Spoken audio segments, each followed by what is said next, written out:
I've had anxiety for as long as I can remember. As a child, I used to worry my parents would be eaten by a lion. This wasn't such a crazy thought. We did live in Africa. Those imagined worries continued into adulthood. They can be exhausting. You feel broken. Some mornings, it's like waking up with a bear on my chest. May I introduce Miss Grizzly? She's heavy and lazy. She growls at me that there's no point getting out of bed. Her weight makes it hard to breathe. I do eventually push her off, but the breathlessness can remain all day. What's the anxiety feel like? For me, it's like having a sleeping swarm of bees in my tummy. They start buzzing softly, causing a general feeling of unease. They gradually get more frantic, then one or two break off to sting me and remind me of something to worry about. Sometimes they pipe down on their own, but they're always there. The bees often like to wake up in the middle of the night. Often I had no inkling that I was feeling anxious until they surface. If I can't quickly find a real worry that's on my mind, the bees convince me I must have missed something. They provide a running list to pick from. If you go looking for worries, you'll eventually find one, even if it's a decade old. The bees keep those thoughts buzzing around and around. It's impossible to get back to sleep once this cycle starts. Ironically, insomnia leads to daytime anxiety. The knowledge of this then becomes the worry, anxiety, about the anxiety. One of the best things I did for my anxiety was buy a Kindle. Now I can stay in bed and read without disturbing anyone else. The sleep experts recommend you get out of bed to remove the association of insomnia with your bed. I prefer to stay there. It's warm, I'm lying down, and most likely to fall asleep again. The other thing was to eventually go to the GP. I eventually accepted this was a chronic issue. I'd stopped wanting to go away anywhere overnight, knowing I'd feel awful the next day with no sleep. The GP was brilliant, and I now have a low dose of sleeping tablets and take them once in a blue moon. So what do I do for myself during the day? I always make my bed in the morning. It gives me the satisfaction of completing something, one tick off the to-do list. And if the day does go to shit, I've still got a lovely bed to crawl into at the end of the day.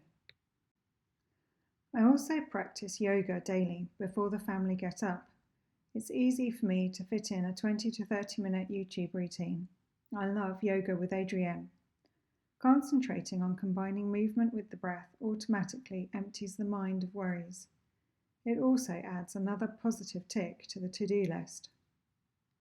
I aim to go for a walk every lunchtime. It breaks up my working day. I try to take deep breaths and walk mindfully, appreciating the fresh air. I try not to worry about mad axemen in the woods where I walk. Hello, anxiety.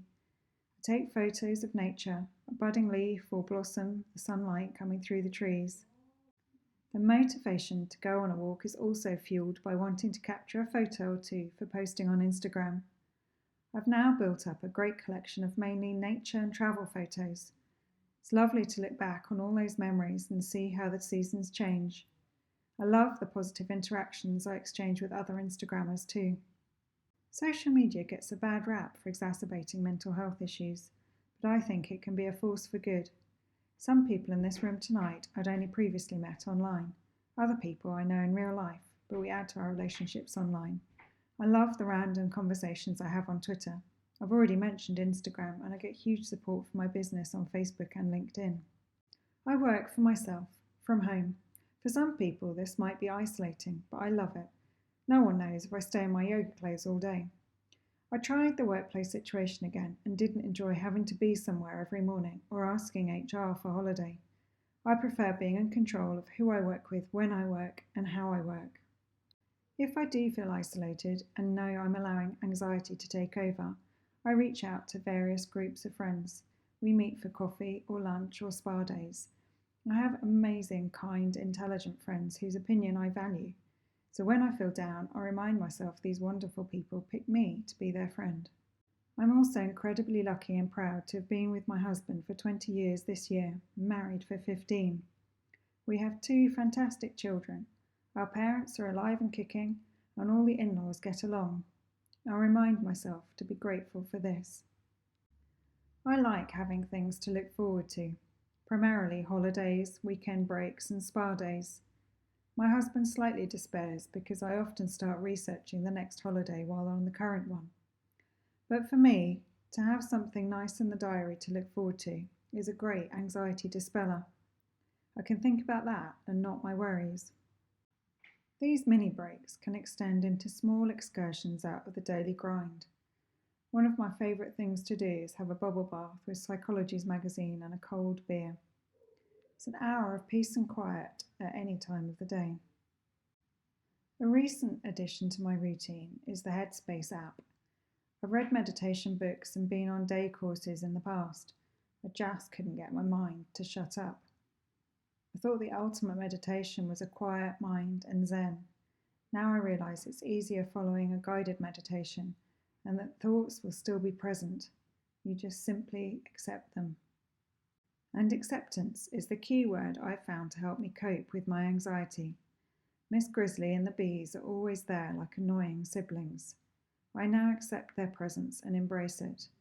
Many of the ideas in this talk came to me in the middle of the night, and if nothing else, I get to read a lot of books. Anxiety often surfaces when we feel out of control. If I exercise a level of control over my life with all the things I've mentioned in this talk, then the bees get busy making honey, which keeps Miss Grizzly happy, and I can get busy living my life.